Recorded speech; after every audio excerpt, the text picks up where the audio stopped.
ये दिल दहला देने वाला वाक्य इस साल के शुरू होते ही घटित हुआ, जहां पर 23 साल की क्रिस्टीनी डाकेरा नामक एक मोहतरमा फिलीपींस एयरलाइन में एयर होस्टेस का काम करती थी। दरअसल वो 2021 से शुरू होने के चलते नए साल का जश्न मनाने के लिए मकाती शहर के एक हॉस्टल में रुकी थी। पूरी रात तो पार्टी में सब कुछ ठीक था, लेकिन जब सुबह उठकर उनके दोस्तों ने क्रिस्टीना को देखा तो सभी के चेहरे से रंग उड़ गया। दरअसल एयर होस्टेस अपने होटल के कमरे के बाथरूम में मृत पाई गई थी। इसके बाद पुलिस ने यह भी बताया कि उनके शरीर पर काफी गहरी चोटों के निशान भी मिले हैं और किसी नुकीली चीज से वार करने की आशंका तक जताई गई। बाथ टब में मृत अवस्था में पड़ी क्रिस्टीनी को जब एक पुलिस ऑफिसर ने बाहर निकाला तो उनके हाथ पैर सूजे हुए थे और शरीर पर काफी सारी चोटों के निशान भी थे। इनके अलावा कमरे के फर्श पर स्पर्म के कुछ छींटे भी देखे गए और उनके प्राइवेट पार्ट पर सीमेंट की कुछ बूंदों को पाया गया, जिसके चलते पुलिस ने 12 लोगों पर गैंगरेप और मर्डर का केस बना दिया और 3 लोगों को उसी वक्त गिरफ्तार भी कर लिया।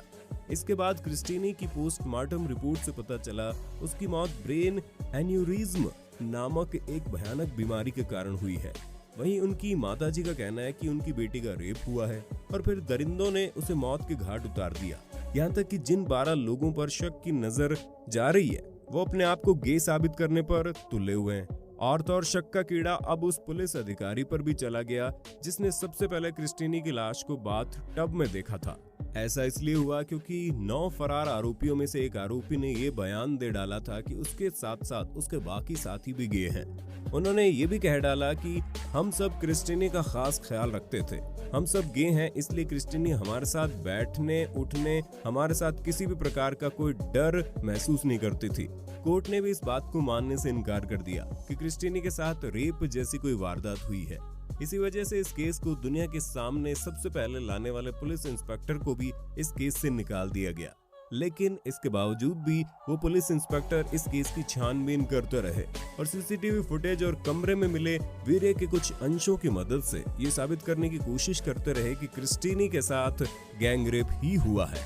और अपनी बेटी को इंसाफ दिलाती हुई माँ का भी यही कहना था कि पुलिस इंस्पेक्टर सच बोल रहे हैं, उनकी बेटी के साथ रेप ही हुआ है। इसी वजह से मामला उलझने के चलते उन दिनों सोशल मीडिया पर यही ट्रेंडिंग चल रहा था कि जस्टिस। लेकिन वीडियो में आगे बढ़ने से पहले अगर आप हमारे चैनल पर नए दर्शक हैं तो इस चैनल को जल्दी से सब्सक्राइब कर लीजिए और हाँ, बेल आइकन को दबाकर ऑल के ऑप्शन को जरूर क्लिक कर देना। दोस्तों, एक लड़का और एक लड़की दोस्त से कब प्यार भरे रिश्ते में बंध जाते हैं इसकी खबर दोनों को जरा सी भी नहीं लगती। प्यार में दोनों तरफ से ऊंच नीच जात पात के भेदभाव खत्म हो जाते हैं और ऐसा कुछ मध्य प्रदेश के देवास जिले में हुआ। चलिए हम शुरू से बात करते हैं, जहां पर रूपाली नामक एक लड़की जो कि अभी 21 साल की ही थी, अपने पूरे परिवार के साथ खेतों में मेहनत मजदूरी करने जाती थी। जी हाँ, आपने सही सुना, रूपाली का पूरा परिवार, उसके माता पिता, उसकी छोटी बहन, सभी लोग खेतों में मजदूरी करने के लिए जाते थे। ऐसे एक दिन सुरेंद्र राजपूत नामक एक उसी गांव के युवक के खेतों में पूरा परिवार काम कर रहा था। मगर एक दिन रूपाली और सुरेंद्र के बीच किसी बात को लेकर जोरदार झगड़ा हो जाता है। रूपाली भले ही आदिवासी समाज से बिलोंग करती थी, मगर उसने सुरेंद्र की हर एक बात को ठोक कर जवाब दे दिया। सुरेंद्र को उस दिन रूपाली का ये बेबाक अंदाज काफी पसंद आया, इसलिए उसने सामने से कुछ ज्यादा सवाल जवाब नहीं किए। मगर जब 2-3 दिन बाद उसने बैठ सोचकर समझकर ये फैसला किया कि उसे रूपाली के साथ ऐसा कोई बर्ताव नहीं करना चाहिए, तो तब उसने उससे जाकर माफी मांगी और रूपाली के सामने दोस्ती का हाथ बढ़ाया और यहीं से दोनों के बीच अच्छी दोस्ती हो जाती है। लेकिन 13 मई 2021 को अचानक से ही पूरा का पूरा परिवार लापता हो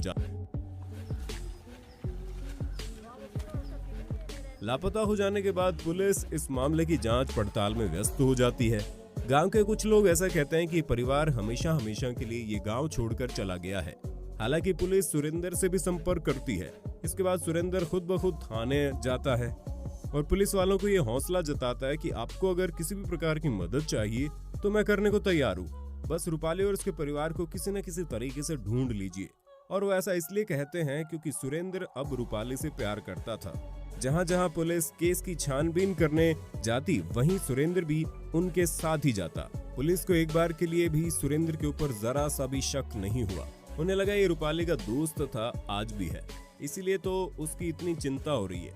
लेकिन एक दिन कहीं से सूचना मिलने पर पुलिस ने सुरेंद्र को गिरफ्तार कर लिया। ये भी कहा जा रहा है कि सुरेंद्र उस इलाके का दबंग प्रवृत्ति का व्यक्ति है, रसूखदार है और उसके पॉलिटिकल संबंध भी बहुत बढ़िया है। इसीलिए पुलिस भी उस पर हाथ डालने पर सोच रही थी। लेकिन पुलिस की जो एक अलग टीम थी जो कि इस केस को सबसे छिपकर और गहराई से जांच कर रही थी, उसे सुरेंद्र के खिलाफ बड़े ठोस सबूत मिले।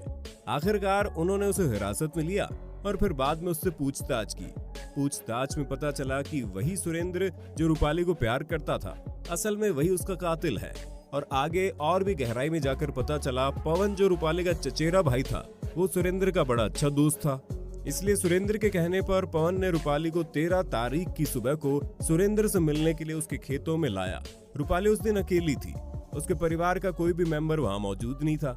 इसलिए सुरेंद्र ने पहले तो उसके सर पर चोट पहुंचाई, जिससे उसके सर से खून निकलने लग गया और फिर गला घोंटकर उसकी हत्या कर दी। इसके बाद धीरे धीरे करके खेतों में काम करने के लिए रूपाली के सभी घर वाले पहुंचते हैं, लेकिन वो सब भी खेत में आकर मारे जाते हैं और अंत में जो रूपाली का चचेरा भाई था उसे भी सुरेंद्र ने मार दिया।